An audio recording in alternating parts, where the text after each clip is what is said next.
Muito boa noite, seja bem-vindo ao Hora Final. Hoje uma edição especial a ser realizada também do exterior, a partir da Praça da Independência, aqui na cidade de Maputo, precisamente o local onde amanhã, a partir das 10 horas, vai ser então realizada a cerimónia de posse do novo Presidente da República, Filipe Nyusi.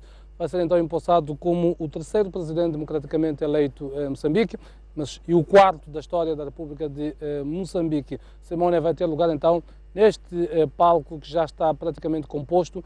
Fazem-se nesta altura os últimos arranjos, vários trabalhadores ainda estão aqui, mas praticamente as coisas de fundo já estão aqui instaladas. Nós decidimos também vir para este local para realizar o nosso programa, tentando então olhar para este acontecimento como o pano de fundo, numa altura em que o país conhece um ciclo de calamidades, cheias na zona centro do país, que estão a fazer estragos e a provocar vítimas. Há também a tragédia de Chitima, na província de Tete, no distrito de Cahora Bassa, que vitimou várias pessoas. O número de mortos subiu para 73 hoje. É sob este pano de fundo que então vai decorrer esta cerimónia de posse amanhã aqui na Praça da Independência. Tenho comigo os meus convidados permanentes aqui do programa Hora Final. Boa noite a todos. Boa noite, Dr. Eduardo Nambrete, Silvério Longuano, Dr. António Bueno. É com os três então que habitualmente às quartas-feiras entramos em sua casa para fazer a análise daquilo que são os acontecimentos que marcam a atualidade. Começo pelo Dr. Nambrete. Dr. Nambrete, boa noite mais uma vez. Como é que olha para este quadro que o país vive nesta altura, para este grande acontecimento que nos junta neste local, perante o quadro de calamidades que estamos a viver? Bom, boa noite. Primeiro começar por saudar os telespectadores, saudar os colegas do painel e apresentar as minhas sentidas condolências às famílias das vítimas de Chitima, que é, na verdade, uma dor para todo o país. Muita gente que pereceu naquelas circunstâncias e também para aqueles que estão a sofrer por causa das cheias na região da Zambésia e um pouco por toda a região centro e norte do país. Dizer que o evento que vai ser testemunhado amanhã deveria ser um evento de facto que juntasse os moçambicanos, mas nós sabemos perfeitamente as circunstâncias e as condições em que este evento vai ter lugar. Vai ter lugar no momento em que ainda reina bastante discórdia em relação aos resultados eleitorais. Portanto, não é um evento que vai juntar os moçambicanos numa única voz, porque os moçambicanos efetivamente estão divididos em função daquilo que aconteceu durante as eleições. E isto não é congregador, é isso?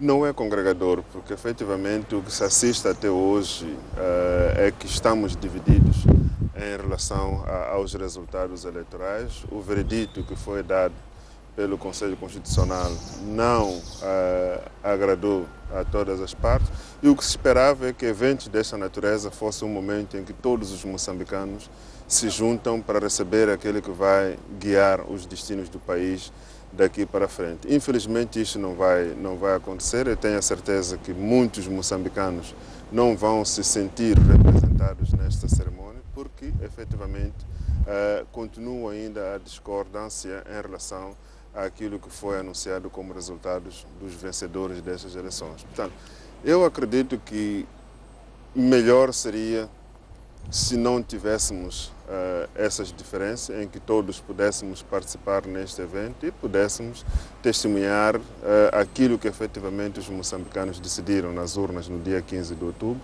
mas infelizmente teremos este evento nestas circunstâncias. E também, como bem disse o Jeremias, acontece no momento em que outras calamidades também se abatem sobre o nosso país, que vem também colocar um pouco e vem tirar um pouco da alegria que poderia se dar para esta cerimônia. Em termos também daquilo que é o testemunho dos nossos convidados estrangeiros, eu não tenho muitas indicações, mas os dados que temos recebido através da comunicação social, parece que há muito pouco estadista estrangeiro que vem prestar alguma homenagem a este evento, e isto pode parecer algo muito simples, mas não é simples, é bastante sintomático e é indicativo quando algumas das figuras que nós podemos esperar que participem nos nossos eventos e simplesmente não se fazem presentes ou mandam apenas alguns emissários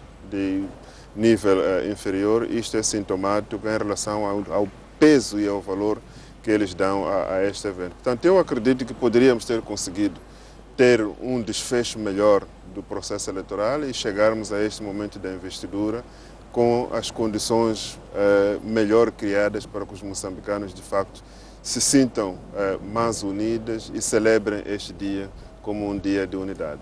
Muito bem, Dr. Bueno, também lhe coloco a mesma questão. Como é que olha para este ambiente que devia ser, na verdade, de grande festa, a ser marcado por estes, pelo menos, 2 grandes acontecimentos, isso fora a crise política toda que foi instalada, digamos que vem-se instalando, na verdade, desde o anúncio dos resultados?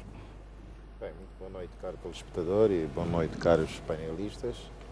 Bem, eu acho que o evento que amanhã vai ocorrer significa aquilo que terá sido o culminar de um processo iniciado logo no início do ano e que, uma vez realizado todo o processo eleitoral e o Conselho Constitucional ter confirmado o engenheiro Filipe Nyusi como Presidente da República de Moçambique, é preciso que as instituições democraticamente eleitas comecem naturalmente a tomar o seu devido lugar.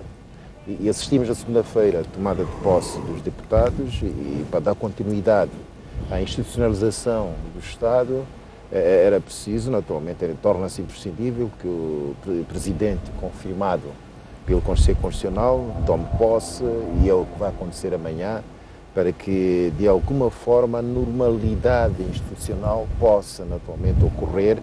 E hoje também foi todo o governo em bloco exonerado.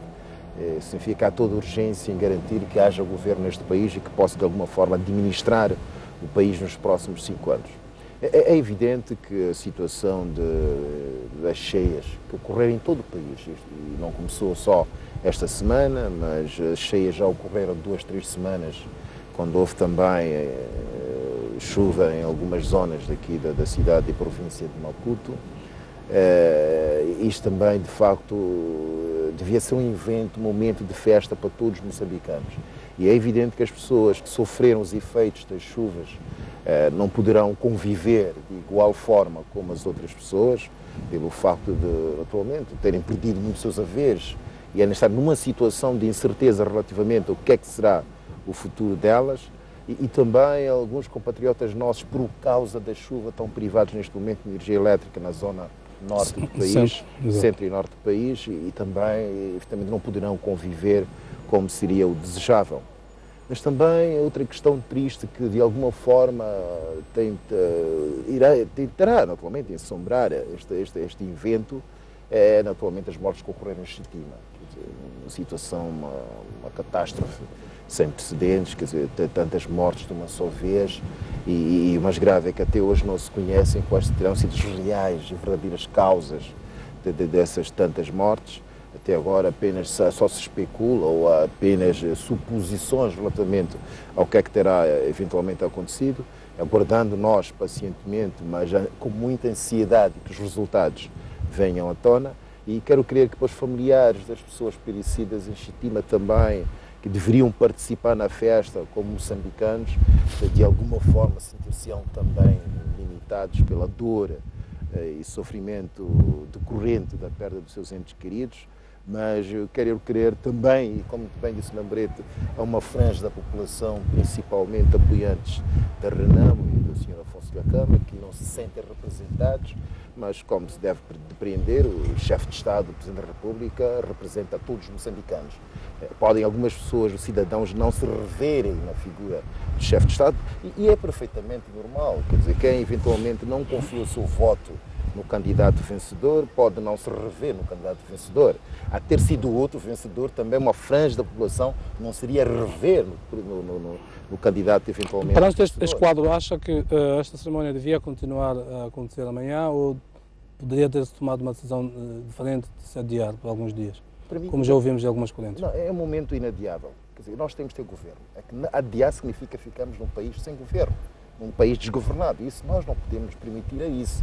Quer dizer, as responsabilidades, principalmente de quem tem essa responsabilidade de dirigir os destinos do Estado. E uma vez que houve vontade popular, houve confirmação do Conselho Constitucional de que, em função dos resultados, já foi indicado, confirmado, um dos candidatos a Presidente da República, esse deve naturalmente tomar posse e imediatamente começar a agir no sentido de pôr a máquina governativa a funcionar. Porque há desafios presentes e urgentes, há situações que é preciso tomar decisões, inclusive políticas, e tem que estar alguém no governo que possa fazer isso. Eu acho que estaríamos nós a adiar os nossos problemas para mais tarde, e isso é inadiável.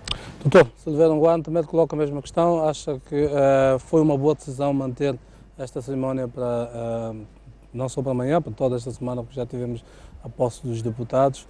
Foi uma boa decisão ou deveria ter-se adiado, como já ouvimos em algumas correntes?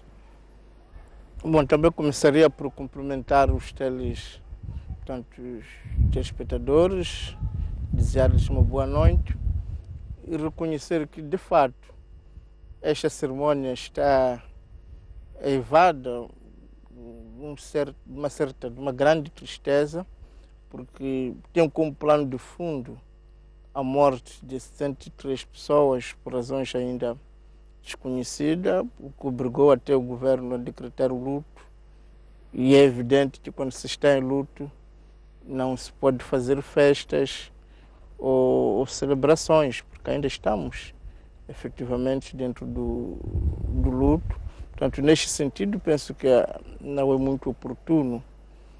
Mas, por outro lado, também há que reconhecer que pode ser feita, se calhar, esta tomada de posse, se calhar com algumas condicionantes. Por exemplo, é fácil, se calhar, as pessoas perceberem e até aceitar a cerimônia aqui na praça da investidura em si, mas acho que será muito difícil e até doloroso para as pessoas perceber a continuação da festa e do banquete que vai ser oferecido no Palácio Presidencial. Portanto, eu penso que, por imperativos constitucionais e até por uma questão de agenda dos nossos convidados, porque, repare, há convidados estrangeiros, há chefes de Estados, cuja agenda não é fácil adiar daqui para aqui. Eu penso que, se calhar, a cerimônia podia ser continuar, mas noutros moldes. Em moldes muito mais simples, em moldes muito mais discretos, suprindo, é claro, a parte do banquete, porque não tem sentido que outros moçambicanos estejam a chorar e outros manifestamente a alegrar-se, a cantar. Eu penso que isto é mau, porque isto mostra que, afinal, o nosso país está cindido, não é um país uno. Tem um Moçambique dos pobres, dos que choram, dos que não têm vez, dos sinistrados, dos que estão sobre as águas, dos que perderam os seus entes queridos. E existe um outro Moçambique dos afortunados, dos que celebram, festejam e por aí fora. Portanto, penso que... No seu caso, a única coisa que o incomoda é o banquete. É o banquete, mas se calhar também a pompa em que a cerimônia está a ser preparada, está a ser feita, tendo em conta as circunstâncias concretas, acho que teria muito mais sentido que a cerimônia fosse muito mais discreta e menos pomposa e muito mais solidária com a situação, com o país inteiro. Portanto, eu percebo que há necessidade, portanto, o atual presidente, portanto, terminou o seu mandato, tem que ser substituído de uma ou de outra forma, há prazos que devem ser cumpridos, há convidados que já, portanto, estavam preparados, são chefes de Estado, portanto, era inadiável de certa maneira, mas isso não retira que a pompa da cerimônia fosse mais reduzida, a cerimônia fosse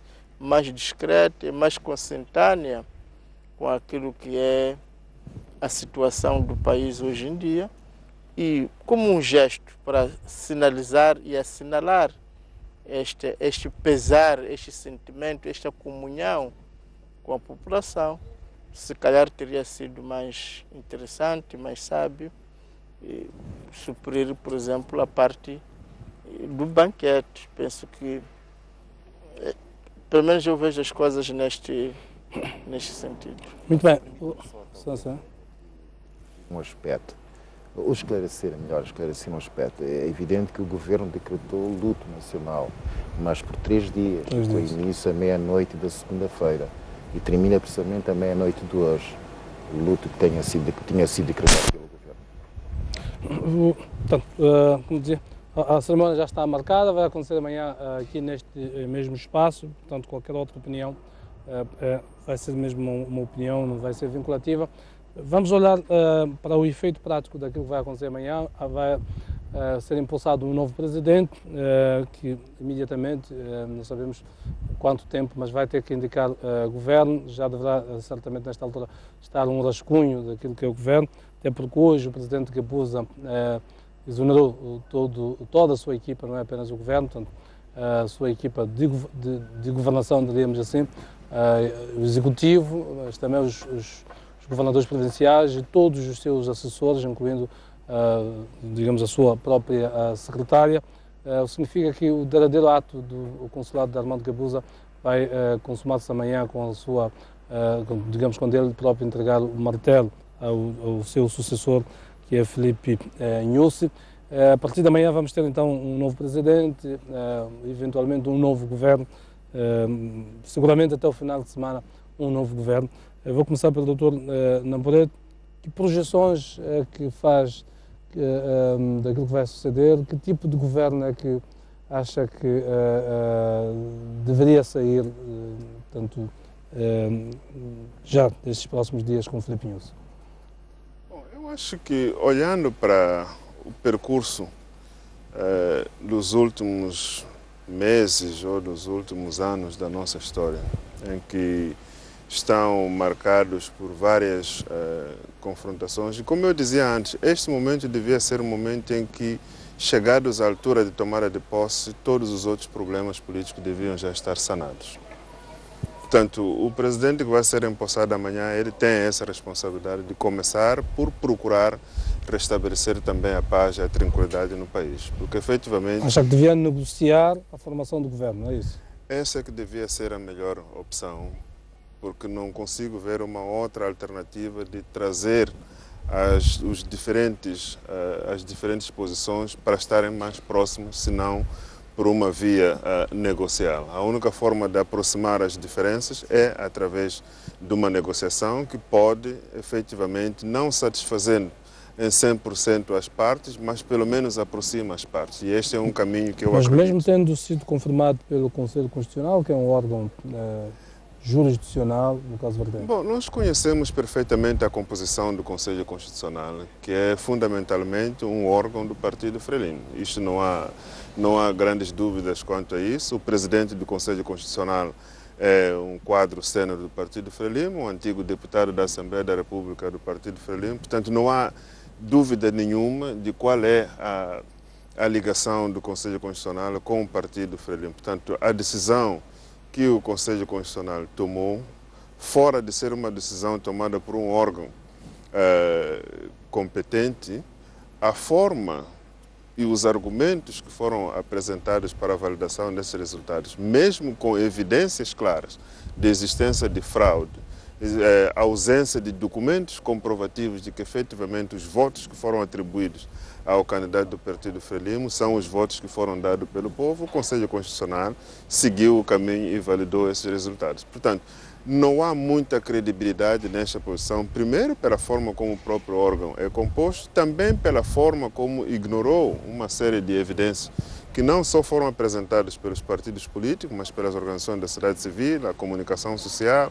Muitos destes eventos foram lançados mesmo durante o próprio processo eleitoral.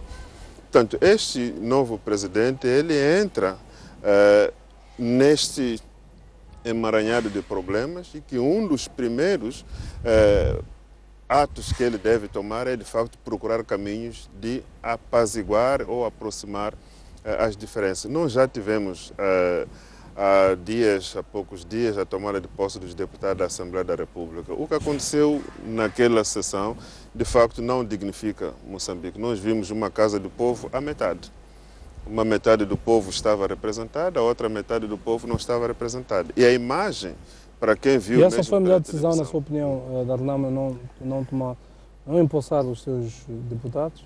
Não, eu acredito que aceitar aqueles lugares é o mesmo que aceitar aquilo que foi decidido como resultado verdadeiro. Portanto, a posição da Renamo de dizer que não, nós não aceitamos estes resultados é exatamente não assumir, porque não faz sentido recusar os resultados, mas ao mesmo tempo assumir esses mesmos resultados através da tomada de posse. Portanto, aquele foi um exemplo muito claro de que nós temos um país que já está dividido.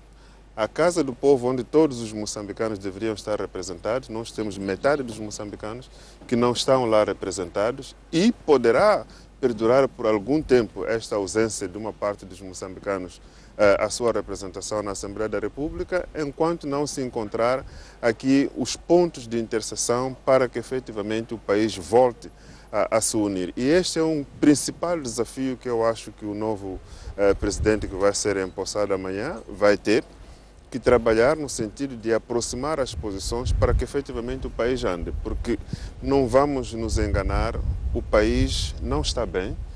E se isto não for ultrapassado, o país vai continuar durante muito tempo numa situação de instabilidade, numa situação de incerteza, e certamente isto não vai atrair os investidores e isto vai inclusive assustar os que já estão a investir no país, por qualquer um que coloca o seu dinheiro num país quer ter a certeza que vai poder cumprir com todo o seu programa e ter o retorno do seu investimento. E isso só se consegue com estabilidade política, só se consegue com tranquilidade, e este deve ser o principal desafio do novo presidente que vai ser empossado amanhã, trazer as partes para... Doutor Bueno, sua opinião, acha que Filipe Nunes devia negociar com a Renamo ou avançar de facto mesmo para a formação da sua equipa? E que tipo de equipa espera ver sair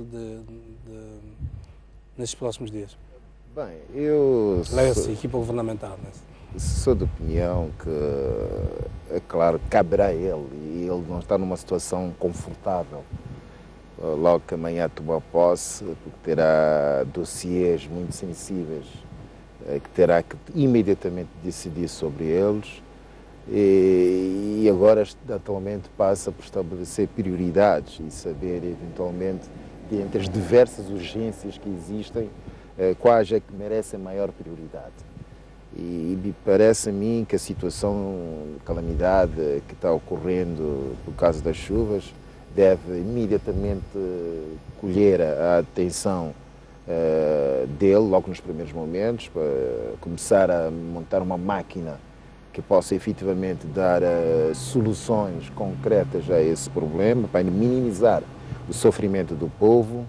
E depois também é preciso a questão política, quer dizer, pôr já um ponto final nessa questão política, mas não sei se isso passa necessariamente por negociar o governo, porque o que se tem dito é que pretende ser um governo inclusivo. E o que é que nós entendemos por governo inclusivo? Governo inclusivo será, eventualmente, incluir pessoas vindas dos diversos partidos políticos?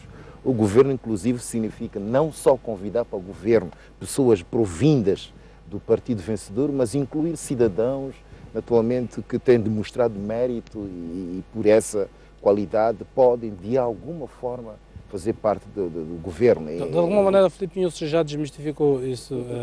Exato. Então, no seu discurso, quando da validação dos resultados pelo Conselho Constitucional, veio dizer que a inclusão ele não entende no sentido de nomeação de pessoas para vários cargos. Exato. Então, para mim, a tal negociação do governo não me parece que seja a solução para aquilo que se pretende. Mas também há outro aspecto que até o Dr. Namorento levantou, que tem a ver com o facto da Renamo não ter tomado posse, os membros candidatos da Renamo, eleitos deputados, não terem tomado posse como deputados, supostamente pelo facto de não concordarem com o anúncio dos resultados pelo Conselho Constitucional. Agora, a questão é essa. Eu não sei se o Conselho Constitucional em algum momento irá alterar a decisão já tomada. E agora vamos ficar de facto num dilema. Se o fundamento para se não tomar posse terá sido a não concordância com o acórdão do Conselho Constitucional, e o Conselho Constitucional em nenhum momento irá alterar aquela decisão, então estamos numa situação em que a Renamo não irá tomar posse na Assembleia da República. E nem os seus membros das Assembleias Provinciais também irão tomar posse como membros das Assembleias Provinciais. E naturalmente é uma situação bastante delicada. Agora, eu não vejo que negociação é que com o Presidente Inhosse se pode ter para tentar alterar uma decisão do acórdão do Conselho Constitucional, de modo a que possa permitir alterar os resultados eleitorais e aí a Renamo sentir-se confortável e os seus deputados eleitos tomarem posse na Assembleia da República. É aí, naturalmente, que me causa alguma confusão.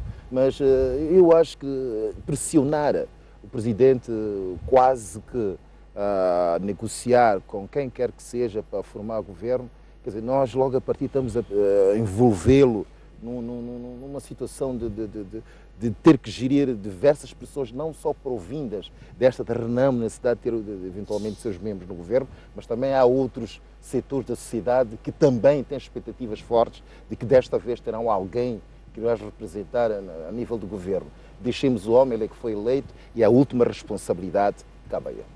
Doutor Anguano, perspectivas é que vê naquilo que pode ser a ação de Filipe Inhosse no imediato. Tem uma crise política entre mãos, lê-se crise política, digamos, a não concordância com os resultados por parte da Renamo, o facto de não mesmo ter tomado posse os seus candidatos a deputados, tem as cheias, tem o programa de estima.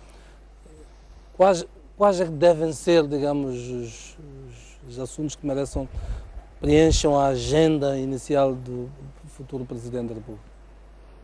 Bom, eu penso que o novo Presidente tem, sem dúvida nenhuma, um panorama político, como bem descreveu o Sr. Jeremias, bastante delicado e terrível.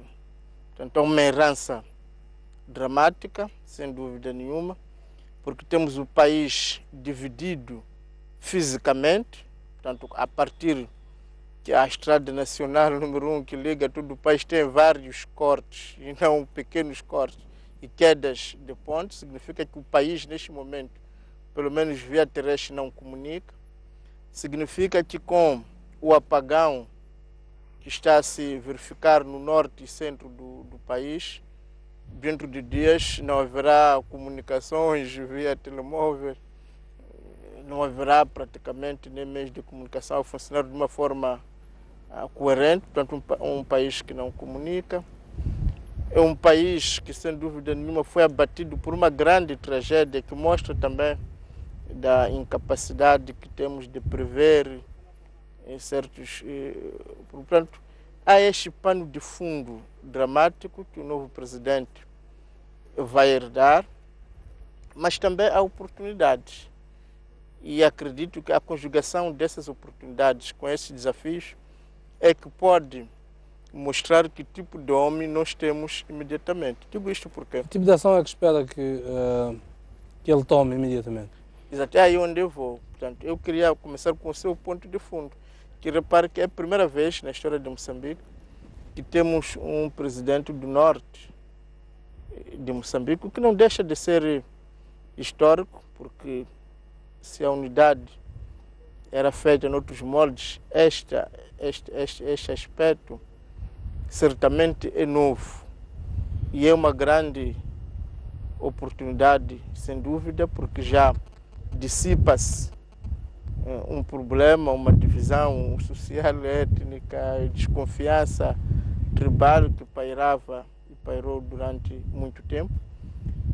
E isso tem uma consequência, é que trata-se de um presidente que esteve ligado às etnias durante muito tempo não dominantes, o que significa que ele conhece muito bem o que é ser excluído, se não ele diretamente, mas pelo menos pertence a grupos étnicos que julgam-se excluídas, não é? O que significa que ele percebe melhor a dor da exclusão, da não inclusão, e acredito que se ele trazer essa sua experiência, este sentimento de alguém que viveu na pele, o que é ser excluído e que continua a pertencer a um grupo que se sente, de certa maneira, excluída, terá maior sensibilidade para as exclusões, porque repare, que nós temos exclusões do ponto de vista étnico, temos exclusões do ponto de vista rássico. E a saga da libertação de Moçambique é a ultrapassagem dessas exclusões. Não há dúvida que em 75, uma das exclusões era racial e foi ultrapassada. Desta vez, vamos também ultrapassar uma exclusão baseada na etnia. Significa que ele pode dar um passo, que é ultrapassar a exclusão partidária e ideológica, porque este é o grande ponto. Podemos usar os sofismas que quisermos, mas quando estamos a falar da exclusão, a exclusão que é evidente e clara em Moçambique é a exclusão ideológica e partidária. No sentido de pessoas que pertencem a outros partidos nunca tiveram oportunidade para estar à testa ou para participar, digamos, no governo do seu país. Da mesma maneira que o presidente e o grupo tribal a que ele pertence sempre reclamou e nunca teve um filho seu à frente do Estado. Mas ele já deixou claro que isso não vai acontecer no discurso que ele fez no dia da validação dos resultados. Portanto, vamos colocar completamente de lado esta ideia. Eu penso que não devemos. A ideia de inclusão, de lado. pelo menos ele defendia que a tese de inclusão dele não era, digamos, não tinha esses pressupostos. Tá bom, mas se calhar um método, porque uma coisa é dizer, bom, vamos colocar fulano porque é da Renamo, ou vamos colocar fulano porque é do MDM, mas outra forma que acho que é mais inteligente é que no seu governo fique claro que há pessoas inteligentes capazes de governar tanto na Frelimo, como no MDM, como na Renamo. E nesse sentido, pode visualizar esta inclusão nomeando pessoas reconhecidamente ligadas a esses partidos. Por exemplo, uma forma de desanuviar esta desconfiança que paira sobre o nosso país, porque acredito que da mesma maneira que terá um desafio de unir o país fisicamente através de obras públicas, também tem este desafio de unir o país socialmente e politicamente, porque não me parece que haja sentido falar da inclusão sem tocar o grande aspecto